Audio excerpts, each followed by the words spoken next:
Hello, everyone, and welcome back to the Board Gaming Doctor. My name is Phil, and I'll be your Board Game Doctor today. Before we close out this year, I wanted to talk a little bit more about my favorite game from 2024. It is not a new game per se, but the expansions that were released this year brought this game to the top, and so that's Nusfjord. This is an Uwe Rosenberg game that came out in 2017 or 2018. I forget what year off the top of my head. But as the years went by, new expansions were released, namely 2.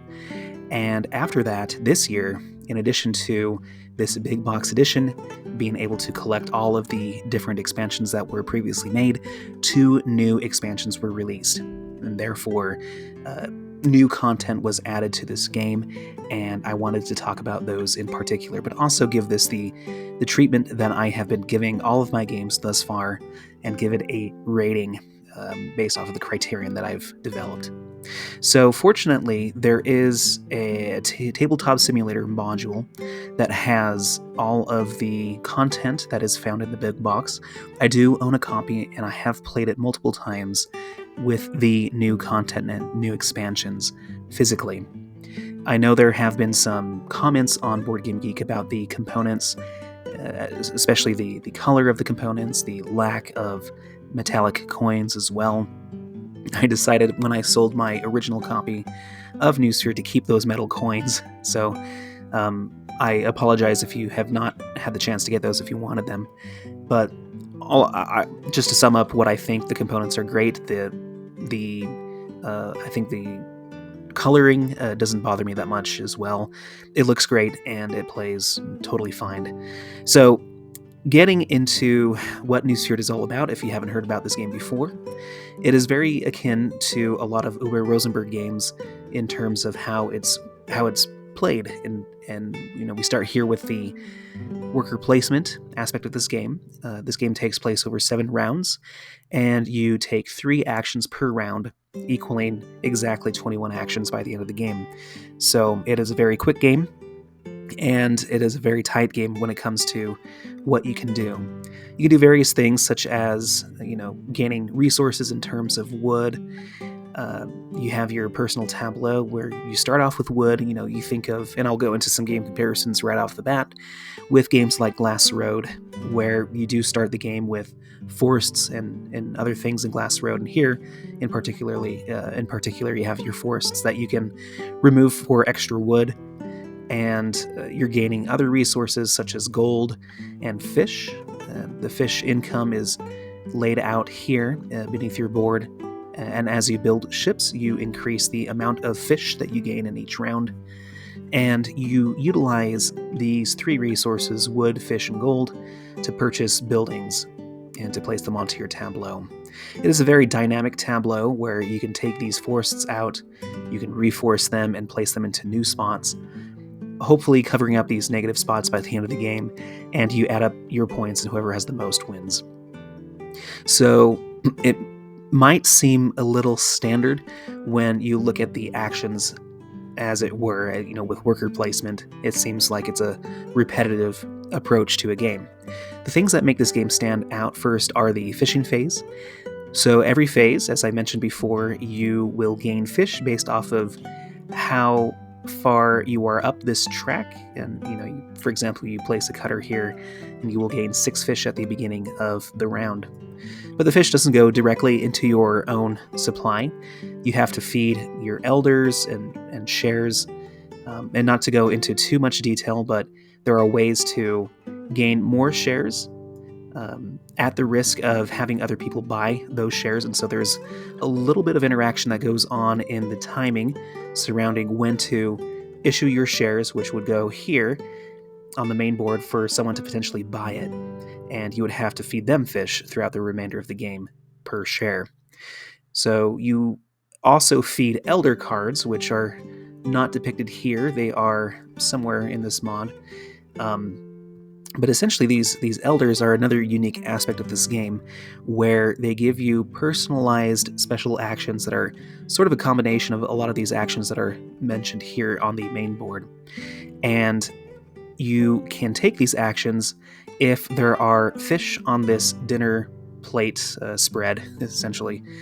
And so there's also some interaction to filling this space. When someone takes the serve fish action, you will allow not only yourself but other people to have the means to take elders or to use elders that you've already taken to your personal supply as a personalized action that you can take. Think of games like Or at Labora, where you have your own buildings that allow you to do certain and unique actions. Think of La Havre, where you purchase buildings to be able to use as well. The difference is, in this game, you don't use other people's elders, you only use your own. So it's similar to a lot of the cards in Agricola in some of the expansions, where you play it and you have your own personalized actions that you can take. So that adds a little bit of interaction and a little bit of a race to go for some of these elders that may offer beneficial actions in efficiency, depending on the decks of cards. And of course, lastly but not least, the actual cards themselves make this game variable.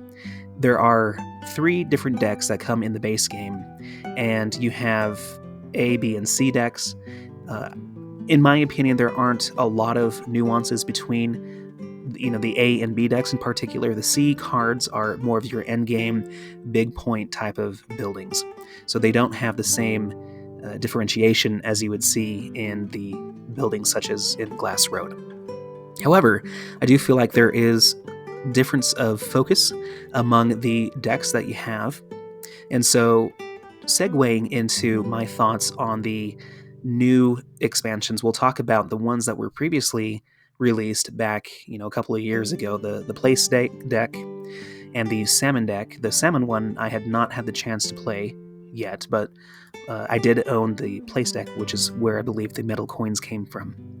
So just kind of looking through some of these cards, as you'll note here, the very first card kind of shows you what the focus of this deck is, which is in ships. So a lot of these cards, I feel like, have some sort of benefit where it allows you to gain certain resources or allow you to progress your game in certain ways as you build ships and have certain types of ships in your fleet. And so I thought that was pretty interesting for this deck.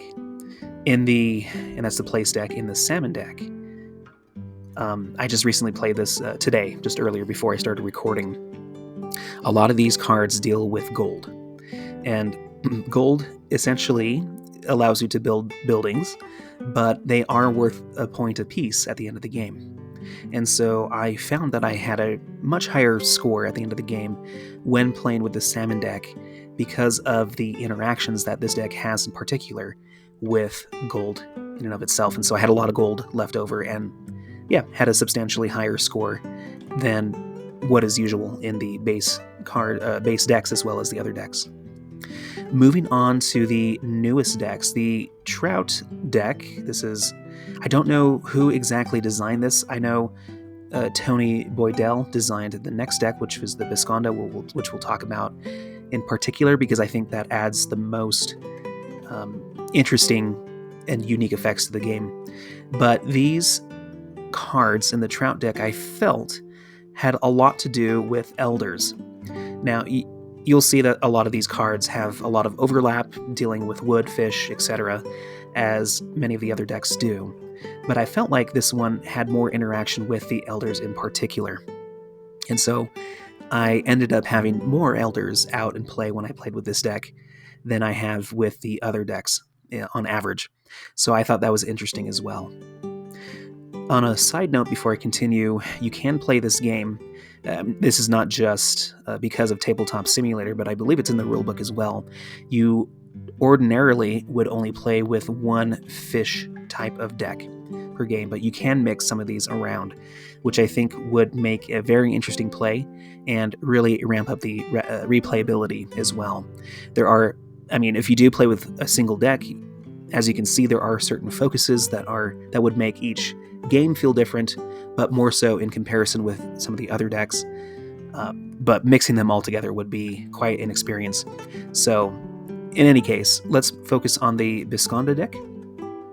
The Bisconda deck, which I know was designed by Boydell, introduces a new resource in guests. Now, these guests, just as an overview, They allow you to, it's kind of a wild resource that you can choose to utilize in a few different ways. One, you can reduce the cost of fish and wood when you build buildings by spending a guest for each type of resource, respectively. You can return a guest to fill a plate, so you can use elders without having to serve fish yourself. So it's an alternative resource in that regard. You can also place them on your ships, with one guest being able to be on each ship, and they will add an additional fish on top of the fish that you are gaining from the fishing line from every round, and they are also worth points at the end of the game if you have any left over. So a lot of decisions were, when I played this game, they were, a lot of the decisions were, how can I say, increased or made more complex because of the possibilities that the guests offered. But then the cards themselves, some of the buildings, and this is the way that you gain guests. If you can play some of these buildings out, you gain one or even more guests. And in addition to these cards kind of interacting with guests in certain ways, a lot of them were very thematically interesting as well.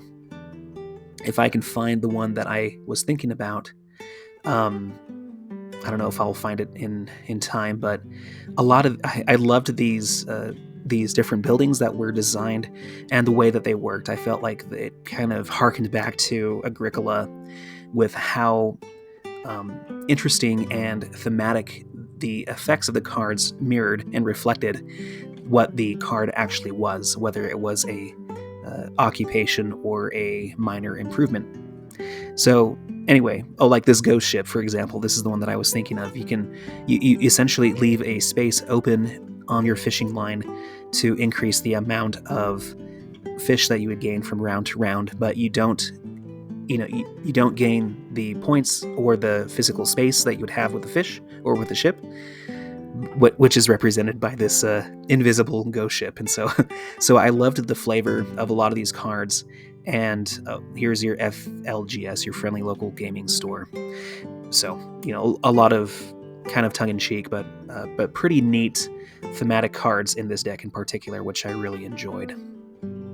So that's a basic overview of Nusfjord Big Box. So let's get into my specific ratings for what I think about this game. Okay, so we're going to do this sort of on the fly, but here are the criteria that I have, and as an overview, I am giving a score from 1 to 10, 10 being the highest, on each of these different categories that I find personally important and fulfilling when analyzing a game for myself, a board game. And then an overall score out of 100 will be made, and that will be translated to what I will rate this game as on Board Game Geek. So for rules and playing complexity, I'm going to give this an 8. I feel comfortable doing so because it's not terribly hard to learn. It's not hard to play either. It's very quick.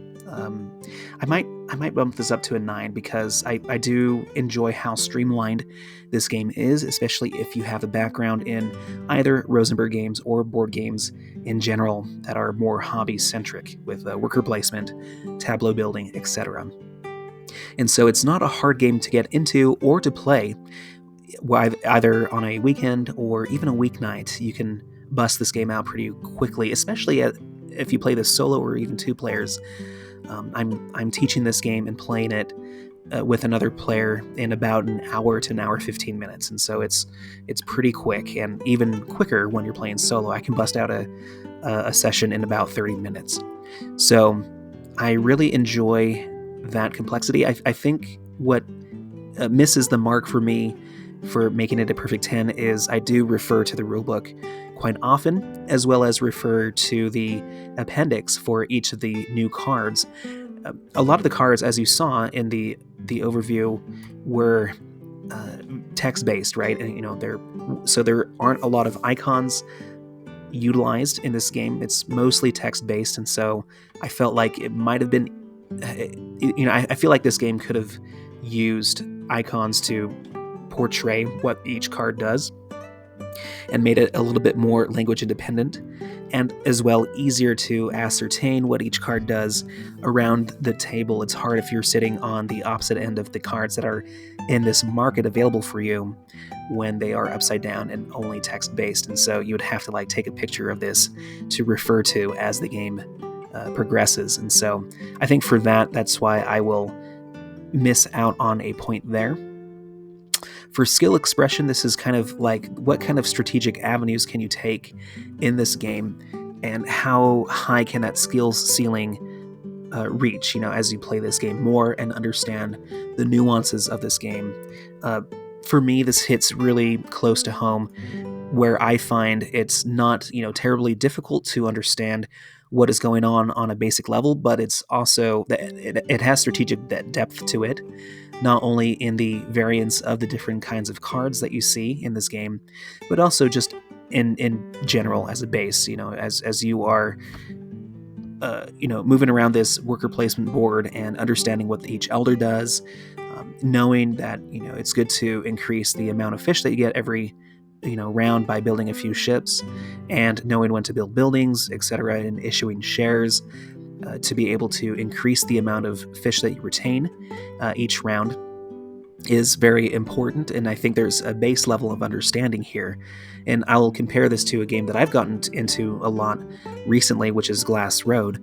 Yes, on the surface, I feel like the game could be portrayed as pretty simple. It is probably a medium to medium light type of Euro game, but there is a lot of depth when it comes to the interactions. And so when a lot of people play this game, and I feel like this is true about Nusfjord as well, when you have a lot of people who have good experience with this game, knowing some of the ins and outs of what is most efficient and desirable, as well as combining the cards as are depicted in the market randomly, and knowing what avenues will be most effective, there is a lot more interaction and strategery involved. And so it's not terribly complex, but such as a game like Terra Mystica or other more advanced games, I feel. But for me, it hits really home for how you can express yourself and increase your ability to play this game well through repeated plays. The mechanism uniqueness and execution, I'll probably give this... I feel like it's, interesting. I mean, there's not a lot of uniqueness, I would say, going on with the worker placement. It's a little unique with the elders, although you have seen this in other Rosenberg games before. I guess there really isn't a lot of... I think the most unique thing would be the fish and phase and how you gain fish as an income, as well as the shares. So I'll give it a 7 for introducing a few unique aspects, but it's not entirely unique, which does help. It makes it very approachable and easy to understand, but it's not breaking any barriers by any means. So maybe like a 6. How about that? Just to be fair. Thematic integration. So this one I'm going to give a 9. I feel like the worker placement is fairly abstracted, and I feel like that and the tableau building as well is something that does take liberties to make this into a viable game. But things like the fishing phase, where you as you gain your fish income from every round, you have to feed your elders first, right? And then feed the shares that are in foreign possession, which includes here on the board, or if they are purchased by other people, you have to give them that fish to them as well before you get your own fish. And you can only gain as many fish as you have shares before they are given up to your reserve to hopefully be transferred later on if you take that action. So I really love the theme that is involved with the way that this game works, in the economic sense, I should say. And once again, harkening back to the guest deck, or the Bisconda deck with the guests, that thematic integration from card to card was really top-notch. If it were the same, for the most part, there are cards here in the other decks that do portray that as well, but if they were at the same level as the Bisconda deck, I think I would be comfortable giving that a 10. Variability, I'm going to give that a 10. I feel like there are enough cards here that allow for a wide variety of games to play. And I will mention at this point, when you play the solo game, it's interesting that you can play a campaign version of this game. Think about Arcs, which is recently released, where with the expansion box, you play 3 games back to back, altering what happens from game to game based off of the results. And it's not as complex in this game, but you do have a campaign mode where you can play the same deck over 3 different games, where you end up seeing all the cards in each deck, but they come out in a different order. And you add up your scores from those 3 games, and that is your campaign score. And it's really cool that you can have a kind of an elo or ranking of how well you play this game from campaign to campaign. You can alter the score you can add or subtract to it based off of your results. And so there's a possibility for this game having a physical ranking system, which I think is very interesting. So for that, I'm going to jump down and give a 10 for solo as well. I think this game plays really quick. It's really simple, like a lot of Rosenberg games where you are placing workers out and then using a different color to utilize other worker placement spots, but being blocked by your own spots from the round before, a la games like A Feast for Odin and A Feast for Odin is probably the best example of that. Adiwa is also a recent example of Rosenberg's. The solo mode is great. You can play the advanced mode where you use 3 different colors, really affecting how tight this game can feel. And so I haven't tried that yet, but there are a lot of different ways to play this game, and it makes not only multiplayer but also the solo mode, I thought, had a lot of thought put into it. It makes it a really fun experience playing it solo. It's one of my favorite games to play solo. Replayability, I just love playing this game. There's so much to explore, and honestly, this has more content than a game that I've explored a lot, which is Glass Road. Glass Road is probably inherently a little bit more interactive with the card system that it uses, but in this game, because of the sheer amount of cards that are available from deck to deck, in particular with the big box, there is a lot of replayability here. The fun factor, for me, this game is really fun. I'll give it a 9 because it's, not like laugh out loud type of fun or anything like that. It's more of that strategic type of fun, and it's not, I guess, as strategically rewarding as a game like Agricola, where, people are, playing that for, a longer session and over, thousands, hundreds of cards that have been released for that game. I suppose the strategic fun in that game is heightened to a very elevated bar, whereas this game, I think, does come close with the variability and replayability, but not quite at the same level as Agricola.